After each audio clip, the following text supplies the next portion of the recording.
Hey everyone, welcome back to my channel. Hope you're having a fantastic day so far. So this year, of course, we learned that in the next 10 years or so, according to different estimates, the Social Security Trust Fund will be going insolvent, which means that if we don't do anything about it and it does go insolvent, you're still going to receive your monthly Social Security payments as usual. However, they will come in at a good bit less of amount. So instead of what you're receiving then, the normal amount after all of the cost of living adjustments over the next 10 years, your benefits will actually be cut by right around 20 to 25%, at least according to some experts. Now, we have had some lawmakers over the past few years come up with some solutions to the solvency issue. Some of them would push out the solvency date all the way out to 2100, at least in Bernie Sanders' Social Security Expansion Act. Now, not only would it do that, but it would also increase benefits for everyone by $200 per month or $2,400 per year. That's the bill that we've really heard the most about, that's perhaps the most popular, and for voters, at least for Republicans and Democrats, that is perhaps the most popular plan. However, there is one candidate that recently threw his hat into the ring to run for president. This really isn't a very well-known person. Probably haven't heard of him, but in his idea, Social Security beneficiaries would receive a whopping increase of $8,000 per month. So we're going to be going over his plan, what it all entails, and of course, the likelihood of it actually passing. But before I go ahead and dive into the main content of today's video, if you wouldn't mind helping me out real quickly by just giving this video a like, that just helps out with the good old YouTube algorithm, and also consider subscribing to my channel if you have not already. Okay, so just like I mentioned just a moment ago, of course, the Social Security Trust Fund does have that solvency issue. We have different projections. So according to the Congressional Budget Office, they say that the trust fund will be going insolvent in 2033. And then, of course, we had the Social Security Trustees report. They actually say 2035. And of course, that leads many people to wonder, like people approaching their retirement age right now, the early retirement age of 62, whether or not they should go ahead and collect at 62, because they might be wondering, like, is Social Security even going to be around by the time I reach my full retirement age? Maybe I should collect at 62 and receive hundreds of dollars less rather than waiting to 67. And then maybe by the time I get to 67 or 70, maybe the Social Security program is just completely wiped out. So, of course, that fear is there. And then for younger people, of course, right now there's talk about raising the full retirement age up to 70, and then maybe 15 or 20 years later, it might get raised up to 73 or 75. So I think for a lot of younger people out there, their faith in the Social Security program is not all that high. For a lot of people, they don't even expect it to be around at that point in time. They really don't even expect to receive any type of benefit by the time they retire, even though they are paying into the trust fund. So there's a lot of fears there, ranging from younger people to older people, people getting closer to that retirement age, and those fears, of course, are very real. So we have had different proposals in Congress. None of them are all that successful, mainly because they are very partisan. So we have like Bernie Sanders' plan that would increase benefits by $200 per month, but he would do so by taxing those who earn above $400,000 per year. So by doing that, of course, you're only getting Democrats on board with the bill. It has a lot of co-sponsors, a lot of support, but all that support happens to be left-wing Democrats. We don't have any Republicans on board with the bill. And of course, for a bill to have any chance of passing, it does need to have bipartisan support. And then of course, the Republican plan of raising the full retirement age, of course, that's completely partisan as well. We're only going to be getting Republicans on board with that idea. But we do have another idea that recently kind of came out to the forefront. I'm not sure how much of a push it's actually going to be getting. This guy is actually running for president, and I gotta say, he stands absolutely no chance of actually winning at this point in time.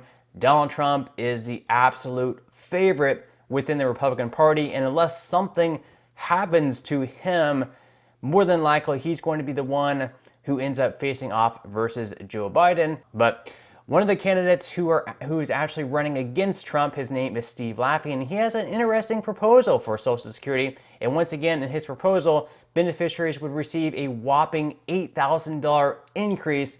We're going to be discussing his proposal right now. So according to CNBC, The Social Security plan Laffey would implement throws out the traditional approaches of tax increases or benefit cuts. Instead, he wants to gradually phase out the FICA tax completely.